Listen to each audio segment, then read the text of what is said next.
Akkam jirtu maal Oromoo nagaa fayyaa keessanii ajandaan kiyyanni guddaan dhimma ijoollee Saudi Arabiyaati. Dhimmi ijoollee Saudi Arabiyaa kun dubbachuuf illee nama rakkisa. Callisuudhaaf ammoo gaafiin hedduutu dhufaa jira. Namni kabajaadhaaf waan nama gaafataa. Waan kabajaadhaaf nama gaafatan kan ammoo callisuu osoo hin taane yoo rabbiin nama gargaareen beekamu waa takka darbachuun waa jedhuun sochii barbaachisu godhanii yoo kafala argatu taate falatti barbaaduun nama sammuu qaburraa dirqama ta'a. Balaan amma Saudi Arabiyaa keessatti deemaa jiru yeroo ammaan tanaa keessattuu ijoollee dhalootaan sikkoo mandoon himatanii fi ijoollee walloo jidduutti biyya Saudi Arabiyaa keessatti gaggeeffamaa jiruu fi haala hamaadhaan ammoo namoonni ijoollee kana akka wal fixan akka ofii isaaniitii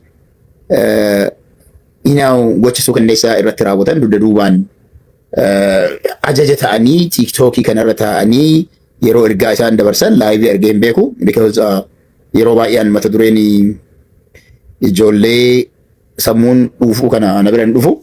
I don't follow them. Algoritmiin narraa qaba. Galata rabbi.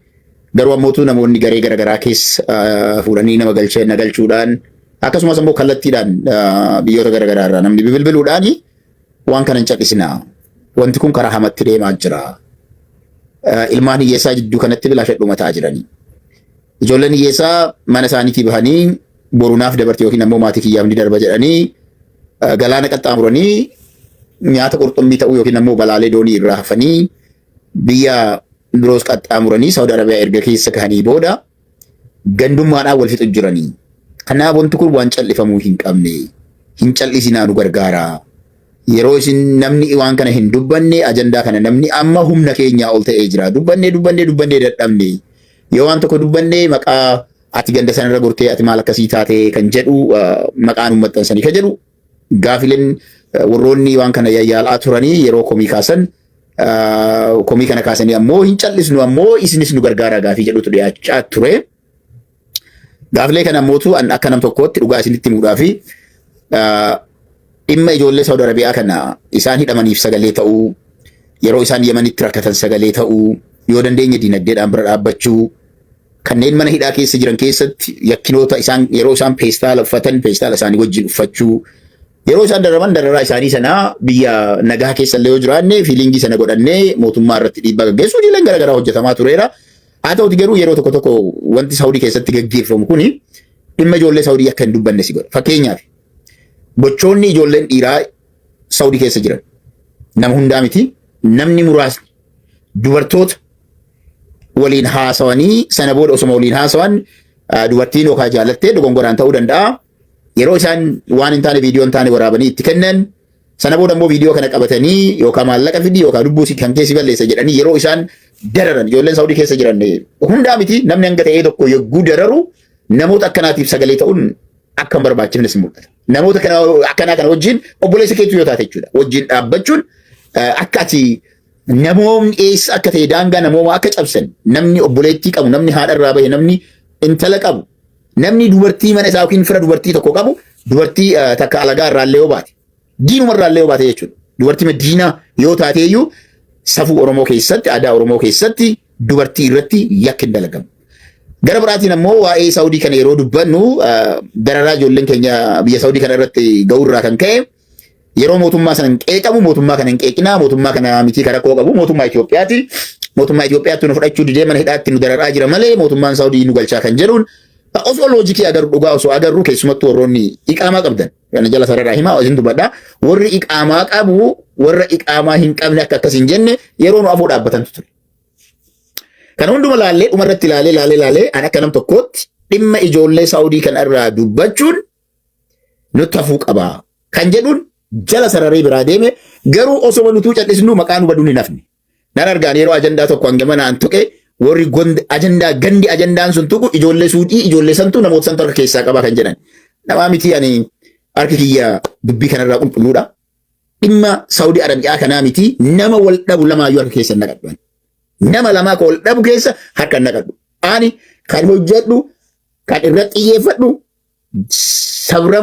sarbamuu mirga namooma haadha Oromoo abbaa Oromoo yookiin maatii Oromoo. Dasat xiyyeeffannaan kiyya guddaan isa kana rakkoo Oromiyaa fi Oromoo irra biyya keessatti gahuu fi akka Oromootitti biyya alaatti illee alagaadha yookiin diinni duraan gahu yookiin ammoo mootummaan biroon duraan gahu hin callisne. Garuu ammoo yeroo Oromoon lamaan isaan ofii isaaniitti wal nyaatan jidduu seenee Oromoo tokkoof tumsuun that is haram. Dhaloota sammuu gara jabinyi isaa miizaana irra kaa'anii miizaana silaa ilmi namaa hojjeteen madaalamuu hin dandeenyetu Oromoo keessaa ba'aa jira. Kun ammoo yoo falan arganne, kun ammoo yoo hin dhaabbanne, iddoo tokkotti dhaabbachuu baannaan gamni inni deemuudhaaf deemu kallattiin inni itti deemuudhaaf deemu dhalootni dhufu ammoo akkamitti akka wal ilaalu baay'ee hamaadha. Wanti Oromiyaa jennu baddee dandaanii miti maatiin ilmaan abbaa takkaa booda hadha gosa garaagaraa gosa warra sanii jedhanii wal loluu dabrame ilmaan abbaa takkaa bifa kanaan wal nyaachuu isaaniitu na sodaachisan. Because gara jabina wal barsiisaa jirra waan ta'eef, hammeenya wal barsiisaa jirra waan ta'eef, summii wal keessa wal jidduutti naqaa jirra waan ta'eef. Kanaaf namni sammuu qabu tokko waan kana osuma callistu, osuma jalaa dheessitu, osuma ati dhokattee ani viidiyoon kun nu kannatti hin dhufne garuu namoonni maal callistanii nutti hin callisinaa nu gargaara yoo jedhani namni tokko hanga tokko ofii isaatii hojjetee yoo dadhabe yoo nu gargaara jedhee gargaarsoo asii gaafate gargaarsa sana diklaayin gochuun ulfaataadha.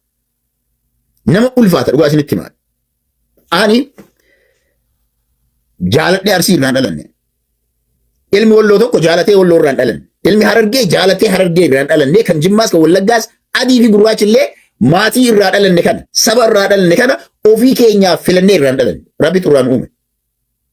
Rabbiin ammoo waan si uumeef sababa isaa ijatu beeka. Saba sanarraa bifa saniin maal saniin akka inni si uume. Garuu ilmaan kuni anarra Arsii ofiin jedhu Walloo irraa osoo dhaladhe hoo. Kan hadha Walloo ofiin jettu Arsii irraa osoo dhalattee jiraatte hoo. Yeroo gochoonni akka kanaa hamaan yeroo Amaarri Oromoota Walloo irratti gocha hamaa raawwatu waliin boonu. Hadha ammoo yoo as garagalee Walloo Arsii irratti Arsiin Walloo irratti Arsiin Harargee irratti Harargeen Arsii irratti gochoota hamaa fi fokkataa ilmi namaa wal irraan gahuu hin dandeenye wal irratti yeroo raawwattan manguddoon carraa tokko si araarsee ammallee yeroo isin achitti deebitan maal jechuun danda'amaadha. Namni yeroo tokko ni araarama, namni yeroo tokko wal dhaba akka dhiiraa, yeroo lamaa sadii walitti deebi'uun doofummaa, wallaalummaa, sammuu dhabu, dallaalli karaa deemu itti taphachuudha kan nama agarsiisu. Maaltu kana godha kan jedhu odeeffannoo qoratu, maaltu nyaachisa ijoollee kana? Maal wanti wal baqataan biyya namaa keessa akkamii wal nyaata? Baqataadha. Gaala tisita, re'ee tisita, ooyiruu qotta. Baadiyaan ilmi namaa silaa Oromiyaa keessattuu atuu jiraachuu hin barbaadne keessa namaa gadi taatee jiraatta. Biyya hin qabdu. Biyya ittiin siyaaman hin qabdu. Seenaa hin qabdu. Akkam yoo ta'u obboleessa kan kee kasii wajjin biyya ofiiti akkuma kan kee rakkatee biyya taatii ba'e ajjeeftee irratti sanuu viidiyoo laayivii fiddaniitiin waraabdanii kan jedhu kun hedduu nama dhukkubsa. Namni yoo maal ta'u nama tokko ajjeesee nama tokko lubbuu namaa baasee gammada. Namni yoo maal ta'u nama yeroo ajjeesu viidiyoo laayivii waraabaa nama ajjeesa. Gootummaa maalii agarsiisu? Leenca ajjeefte seetaa ilma namaa akka keetii ajjeeste. Gootummaan dura abbootiin keenya yookiin akaakayyoonni keenya bosona deemanii leenca ajjeesanii galanii dhiirummaa ofii of faarsu. Hadha garuu ilmaan Oromoodhaa ofii isaatii falleeyyuu ajjeesaniiti. Gosti tokko gosa tokko ajjeeseeti. Gootummaa, jabummaa laayivii dhaabbatee uffaarsa. Kana bira darbee ammoo Oromoon yogguu ammoo wanti dhaga'u viidiyoon yogguu dhufu viidiyoo waraabame viidiyoon nama kuma hedduun taa'amee yeroo namni ajjeesu nama ajjeesu. Oromoo ajjeesu riippoorti gochuu diddanii cadhistanii teettanii yogguu laaltan warri teettanis riippoorti gochuu dadhabdanii booba xiqqaate tiiktookii irratti jechuudha. Warri laaltanillee rabbiin isin hin dhiisu beekaa. Guyyaa tokko itti gaafatamuun kenna nafu. Hanga feete salaati. Hanga feete 10 Saawudii Arabiyaatti deddeebi. Hanga nama waliin dhahuun kenna dhaabbannetti. Guyyaa tokko yoo dhugamatti amantii qabaattan dhugamatti nama gadi jettanii salaattanii kaatan yoo taate guyyaa tokko rabbiin fuuldura dhaabbachuun keessanii nafu lubbuu namaa balleessitan kan hundaaf. Nama dhiisaa namni homaa isin hin godhu. Durriyyee Walloo irraa baatee Saawudii keessa taa'u warri Walloo qabee umaa gochuu hin danda'u biyya keessa hin jirtu waan taateef. Durriyyee Arsii irraa baatee jiin dachii sana keessa jirtu kan nama gosa biraa qooddeetiin mitu Arsiin qabee umaa gochuu hin danda'u. Durriyyee Harargee keessaa ba'ee Suudii keessa taa'ee ummata saamu Harargeen wanti godhuu danda'u hin jiru. Achi hin jiru gaa. Osoo biyya Harargee keessa jiraatee jalqaba Harargeen hin dhiisu. Osoo Walloo keessa taatee Walloo keessatti ilma Arsii tokkorra yakka raawwatee Walloo jalqaba hin dhiisu. Osoo Arsii keessatti ilmi Arsii lafa Arsii keessatti ilma godina biroo yookiin gosa biroo irratti waan akkanaa raawwatee hin dhiisu. Mee Arsii keessatti nama gosa Oromoo kan biroo ati Oromoo achiitii baate jedhanii kan miidhaman agartanii beektu seenaa keessan keessa dhageettanii beektu. Nama Arsii keessa jiraatu Tigreen jiraata, Amaarri jiraata, Sidaamni jiraata, sabnummaa Guraagee fi Silxee hin jiraatti. Oromoon gosti Oromoo lafa Arsii keessa hin jiraanne hin jiru. Garuu biyya san keessatti Arsii ati gosa kanarraa dhufte jedhee nama miidhuu agartanii beektu. Hedduu waan hamilee nama dhukkubsu. Hedduu dhageeffadhaa waan isin jedhan. Oromoon ani yeroo kiyya gubee yoo rakkatan itti kadhan, yoo beelahan itti kadhan, yoo dhukkubsatan maallaqa walitti guurree biyya hanga alaatti deemsisneetti wal dhaansisne.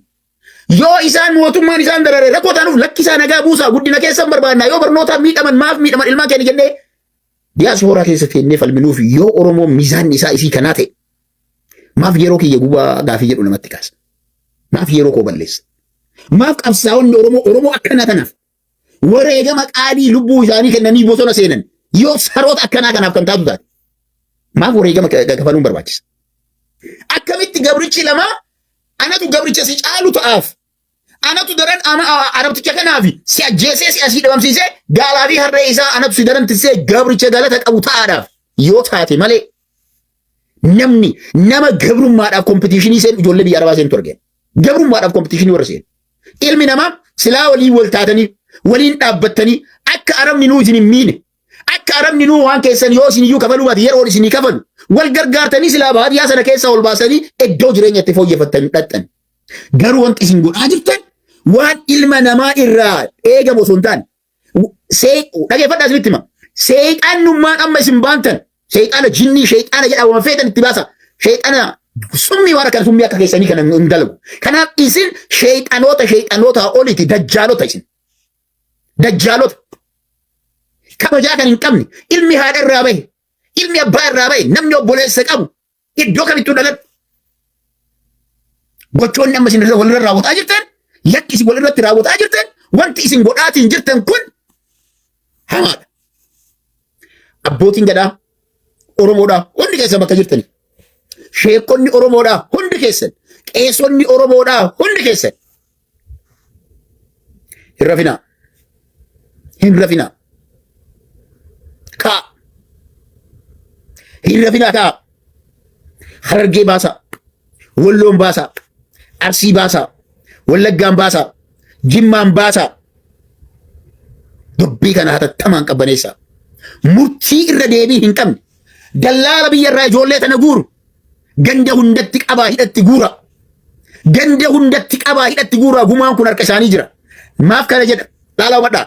Dallaalli daa'ima Itoophiyaa irraa fuudhee hanga Liibiyaa natsaa geessee Liibiyaa erga geettee booda asiif achi jechuu guyyaa hin dandeenye qabdii qabatee $15,000, $20,000, $20,000 waan barbaade kan itti gaafatu sababa uummanni Itoophiyaa laala dhageeffadhaa kan sababa mootummaan Itoophiyaa dallaalota kana qabuu osoo danda'u maallaqni baankii Itoophiyaa keessatti osoo galu sababa uummanni kun dhugaa baasuu didee dhugaa irra taa'ee yoo dhugaa tana asii dubbanne mucaa kana nurraa ajjeesan jedhee dallaalota ganda keessaa ijoollee guuran osoo beekan waan cal'isaniif rakkoon kun hundi nurra gahaa jira. Rakkoon kun hundi nurra gahaa jira. Abbootiin gadaa silaa wal dhufuun keessanii nafu. Dhimma kanaa ol abbootiin gadaa dhimmi isin qabaatan jiraachuu illee hin qabu. Dhimmi isin qabdan hin jiraatu. Hajjiillee dhiisaa yoo barbaaddan. Osoo rakkoo kana hin hiikin hajjiin deemina. Osoo rakkoon kun hin hiikin ramadaanni kun hin seenin. Rakkoon kun osoo hin hiikamu. Osoo rakkoo kana agartan. Maaltu nagee jettanii dhimmi kun dhimma kiyyaa miti jettanii cina darbitanii yoo biraa deemtan. Rabbi wal himanna. Kanaaf ijoolleen Walloos, ijoolleen Arsiillee kanneen biroo kanneen amma godina wal nyaataa turtanillee mee namooma ofitti deebi'a. Ani maaf na ilma namaa jibbaa jedhaaf yaada. Nuti maaf wal nyaanna jedhaaf yaada. Maaf wal jibbuun nu barbaachise jedhaaf yaada. Maaltu biyyaa nu baase jedhaa yaada. Waan biyyaa baataniif sana halkanii guyyaa hin dagatina. Jibbaa namaatiif hin yaadina. Sammuu keessan keessaa qulqulluu ta'a. Of dhiqaa sammuu jibbaa qabdu tana dhiqaa. Kan sadiidha waan ta'eef. Dhukkuba hamaadha waan ta'eef. Namni hadha Oromoo gosa biraatiin jibbu boru gana booqee isaatti illee deebi obboleessa isaa jibba. haadhaa fi abbaa isaa jibba. Hinafu kun beeka. Dhiiga namaa barattee guyyaa gosa biraa kan dhiiga dhangalaastu dhabde galagalteennaan gosuma kan kee dhiiga dhangalaasta waan ta'eef. Kanaafi namoonni viidiyoo kiyya kana agartan keessattuu namoonni Itoophiyaa irra jirtan abbootii gadaa Oromoo hunda isaaniitiin namoonni wal quba qabdan amaanaa kana nu ga'anii dallaala ilmaan teessan qe'ee irraa guuree laga gama baasee wal nyaachisu maal qabaa fuutanii hidhattoo darbitan. Musinnaan kanaa olii ni jira, korraapshiniin kanaa olii ni jira. Korraapshinii lubbuu namaatitti jechuudha bara. Lubbuu namaatii warra kaartaa taphatu. Qumaarri kanaa olii hin jiru jira keenya. Kanaaf adaraa waan kana hin cadhisinaa. Namoota dhaqqabdan hunda biraan nu gahaa. Anillee waan danda'e namoota kanatti bilbiluudhaan waan itti dubbachuu dandeenyu itti dubbanna. Hundumti keessanuu asaayirentii kana fudhaa. Namoonni kophaa keessan hangammaa gamana jettanii araara buusuudhaaf gamas jettaniitiin dadhabdanii jennaan isinillee nu wajjin dhaabbadhaa jettan ulfaadhaa galatooma. Ulfaadhaa galatooma. Kana jechuun barbaada. Kanaa ol waan biraa jechuun barbaadu. Ajandaa kana immoo kophaa isiitti akka jirtu taatee jechuun barbaada. Ajandaan silaa irraa dubbannu rakkinoonni gurguddaan asittuu nu bira jiran waa hedduutu jira. Ammaaf garuu ajandaa kana irratti waan biraa hin dabalu. Boruuf iftaan keessa garuu ajandaa naannoo kana qabadhee nan dhufa. Ulfaadhaa galatooma. Assalaamu alaikum warahmatullahi wabarakatuh.